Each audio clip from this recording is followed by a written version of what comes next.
mata kuliah Al-Quran Hadis. Cinta tanah air bukan hanya perasaan nasionalisme biasa dalam Islam. Cinta tanah air adalah bentuk dari iman dan tanggung jawab keimanan terhadap lingkungan, masyarakat, dan bangsa. Dalam Al-Quran, surat An-Nisa ayat 66, Allah berfirman, "Dan sekiranya kami wajibkan atas mereka, bunuhlah dirimu atau keluarlah dari kampung halamanmu. Niscaya mereka tidak akan melakukannya kecuali sebagian kecil dari mereka." Tafsir dari Ibnu Katsir menjelaskan bahwa keluar dari negeri sendiri adalah salah satu bentuk ujian berat bagi manusia. Ini menunjukkan betapa manusia mencintai tanah airnya secara fitrah. Selanjutnya dari hadis Ibnu Abbas radhiyallahu anhu, sesungguhnya Nabi Muhammad SAW memandang ke arah kota Mekah seraya berkata, "Betapa indah engkau wahai Mekah, betapa paling aku cintai. Kalau bukan karena kaummu mengusirku, aku tidak akan tinggal di tempat lain selain engkau." Syarah hadis, Nabi Muhammad SAW mencintai kota kelahirannya, bahkan merasa sedih ketika harus hijrah darinya. Ini bukti bahwa mencintai tanah air bukan hanya dibolehkan, tapi merupakan hak para nabi. Namun, realitas hari ini menunjukkan rendahnya sangat cinta tanah air, terutama dalam bentuk korupsi dan perusakan fasilitas publik, minimnya kepedulian terhadap lingkungan, dan kurangnya penghargaan terhadap keberagaman dan budaya lokal.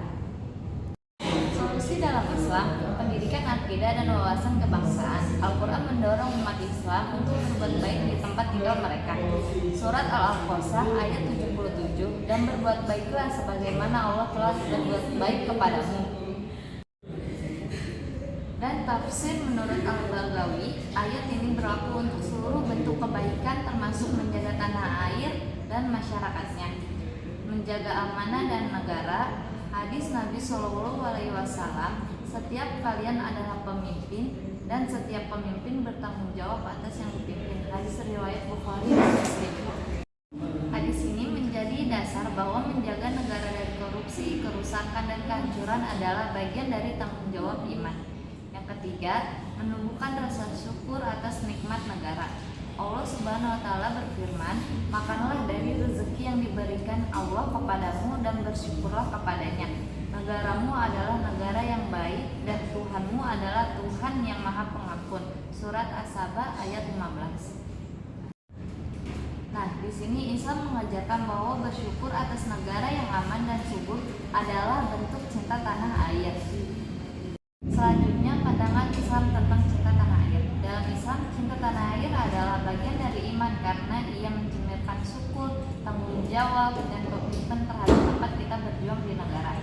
Ibnu Hajar, ulama besar Syafi'iyah, menyatakan mencintai tanah air termasuk bagian dari menjaga 5 maskot syariat, yaitu menjaga agama, jiwa dan akal, keturunan dan harta.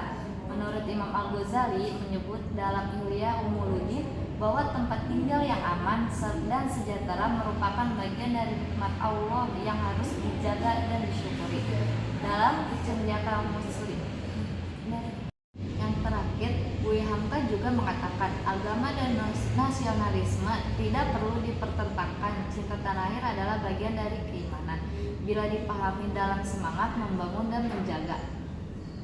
Latar belakang masalah saat ini, kita menghadapi banyak tantangan serius dalam kehidupan berbangsa dan bernegara. Yang pertama, meningkatnya sikap apatis terhadap bangsa sendiri. Banyak orang yang mementingkan kepentingan pribadi tanpa peduli terhadap kepentingan bangsa dan negara. Yang kedua, kasus korupsi dan pengkhianatan terhadap amanah masyarakat. Ini mencerminkan hilangnya rasa tanggung jawab dan cinta pada negara sebagai amanah dari Allah. Yang ketiga, perusakan lingkungan dan sumber daya alam secara pasif. Ini adalah bentuk pengkhianatan terhadap tanah air yang seharusnya dijaga dan dilestarikan. Yang keempat, kurangnya penghargaan terhadap keberagaman budaya dan suku. Padahal keberagaman adalah rahmat yang harusnya menguatkan, bukan memecah belah. Semua ini menjadi cermin lemahnya kesadaran akan cinta tanah air, sebuah nilai luhur yang sejatinya adalah diajarkan dalam Islam sejak masa Rasulullah SAW. Mungkin cukup sekian sekian dari saya, kurang lebihnya mohon maaf apabila ada penjelasan yang kurang jelas. Sekian dari saya, wassalamualaikum warahmatullahi wabarakatuh.